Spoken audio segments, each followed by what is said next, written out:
The jungle does not announce danger. It hides it. In the heat of prehistoric South America, silence is never empty. It is a warning. Water moves slowly along the river's edge. Too slowly. Beneath the dark surface, something vast shifts its weight. The ripples fade almost instantly, as if the river itself is afraid to speak. For the humans approaching the shoreline, there is no sign of death. No sound. No movement. Only calm. And calm, in this world, is often the final mistake. 60 million years ago, Earth was a different planet. The air was thicker, the heat relentless. Rainforests stretched endlessly, swallowing the land in green shadow. This was a time before human dominance. Before safety, before control. Life here was governed by size, patience, and hunger. At the top of this ecosystem ruled a predator unlike anything that exists today. Titanoboa, the largest snake ever to live. Over 40 feet in length, weighing more than a ton. A creature built not for speed, but for certainty. Titanoboa did not chase prey.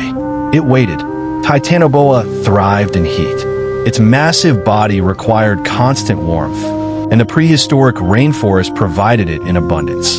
Swamps, rivers, flooded plains. These waters were not obstacles. They were weapons. Titanoboa hunted by ambush, hiding beneath murky surfaces where vision failed and sound dissolved. When it struck, there was no warning the venom was needed. Its strength alone was enough to stop the breath of any animal that entered its reach. Fish, crocodilians, even creatures larger than humans. Nothing escaped once the coils closed. The humans who entered this territory were not conquerors. They were migrants, a small group moving slowly through unfamiliar land, driven by hunger, drought, and the instinct to survive. They followed rivers because rivers meant life. Water attracted animals. Animals meant food, but rivers also attracted predators. The humans did not know Titanoboa existed. They only felt unease, a pressure in the air, a sense of being watched. Instinct whispered what knowledge could not yet explain. As the group settled near the riverbank, the forest changed. Bird calls faded. Insects fell silent.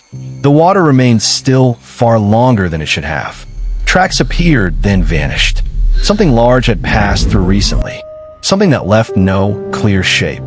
At night, the ground vibrated faintly. Not footsteps. Movement. Slow. Heavy. Unseen. At dawn, one human stepped closer to the water.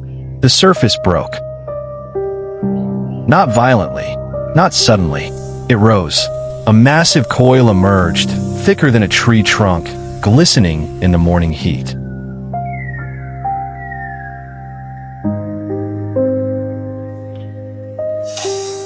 The water exploded outward as Titanoboa revealed itself. Not fully, but enough. Enough to send terror through the group. They ran.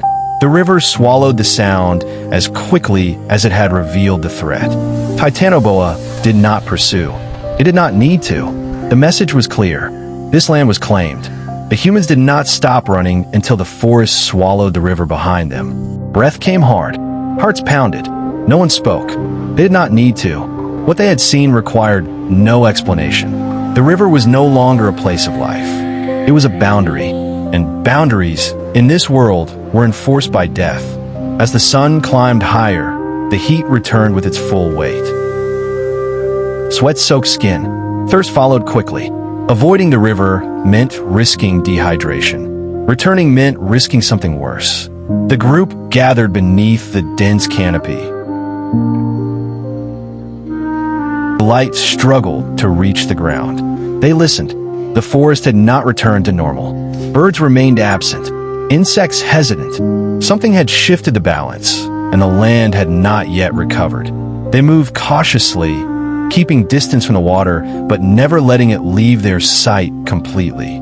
The river curved through the jungle like a living thing, appearing and disappearing between trees.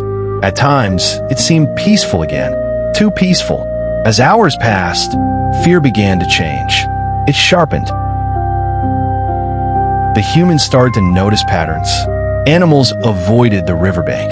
Tracks ended abruptly near the water's edge. Carcasses, when found, were crushed rather than torn. This was not a hunter that chased. It waited. That night, the ground cooled only slightly. Humidity clung to everything. The humans built a small fire, shielding the flame as best they could. Fire offered light. It offered comfort, but it also announced their presence. Shadows stretched unnaturally far, dancing against tree trunks.